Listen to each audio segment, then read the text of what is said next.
What if Pokemon had completely random new types?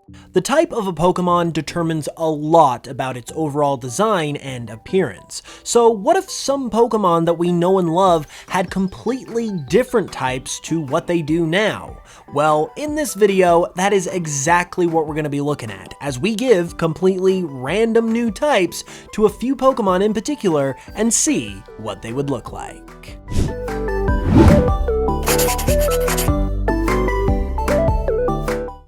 Okay, so before we get into this, there are a few ground rules to cover. Number one is that we're going to be covering 3 Pokemon. 2 of those I have already selected, and one of them is going to be random, just to add to the whole random concept of this video. The second rule is that when we give these Pokemon new types, we're going to stick to monotypes simply because completely random dual types can get a little out of control. So just to make things a little bit easier and more streamlined, we're going to stick with monotypes for now. With that being said though, the first Pokemon I want to take a look at today is Pikachu. Being the mascot of the entire Pokemon franchise, it's only natural that it would be interesting to see what Pikachu would look like as a different type, since once again, its electric type is so intertwined with its identity, it's not even funny. So what would it be like if Pikachu was just some other completely random type altogether?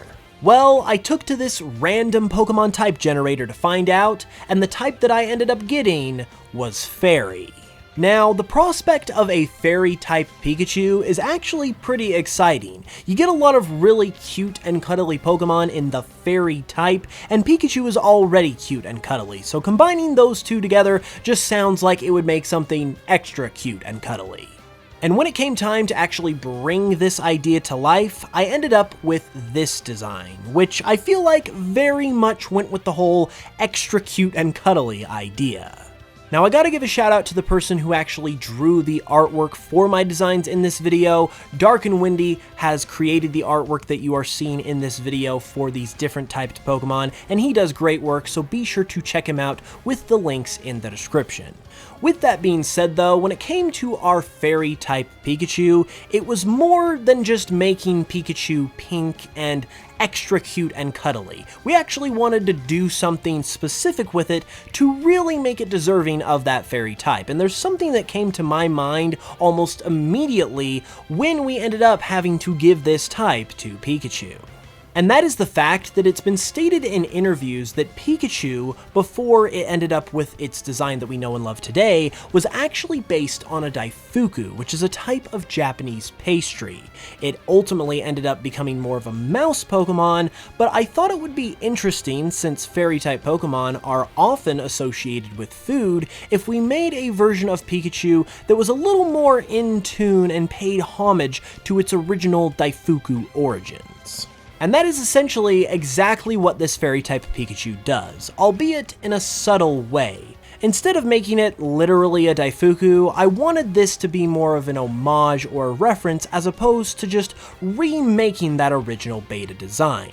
And so I decided to rework Pikachu's body proportions a little bit to have its body more in the shape of an actual Daifuku itself, while still keeping some of those classic Pikachu traits so that this can still actually be a Pikachu that's fairy type instead of something else entirely. And overall, I think it turned out pretty stinkin' adorable. I especially love the very soft pastel colors that DarknWindie gave this Pikachu form, and I would personally love to see something like this actually happen in a real Pokemon game. Alright, so I know that this video just started and the whole point of it is that we're giving these Pokemon random new types, but I'm going to temporarily break my rule just one time to highlight the Elemental Monkeys.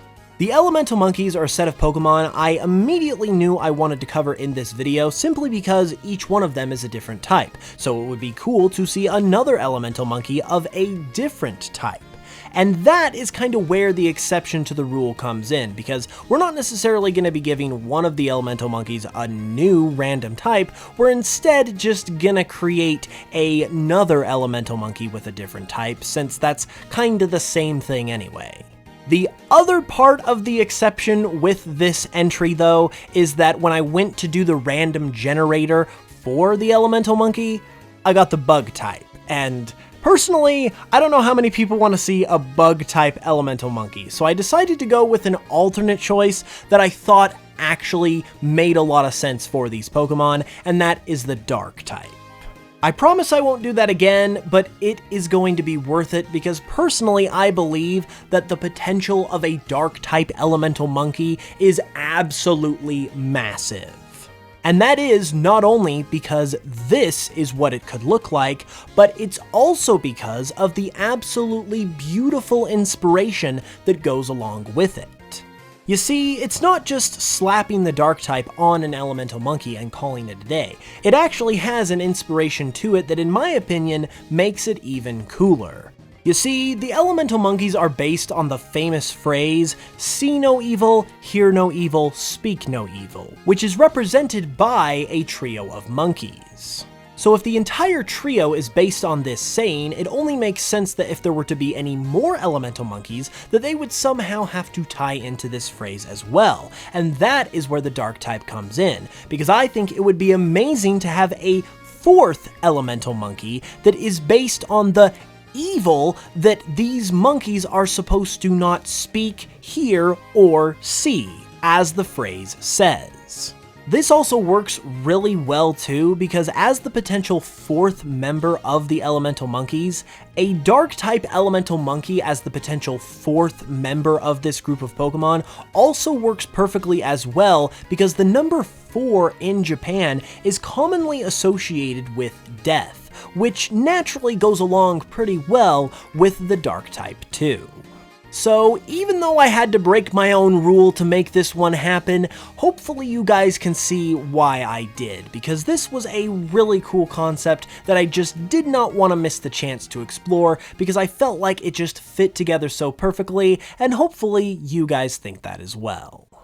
It is now time to cover our third Pokemon of the video, and as I said at the beginning of the video, this is going to be one that not only has its type randomly determined, but the Pokemon itself is also going to be randomly determined as well, just to add to the fun.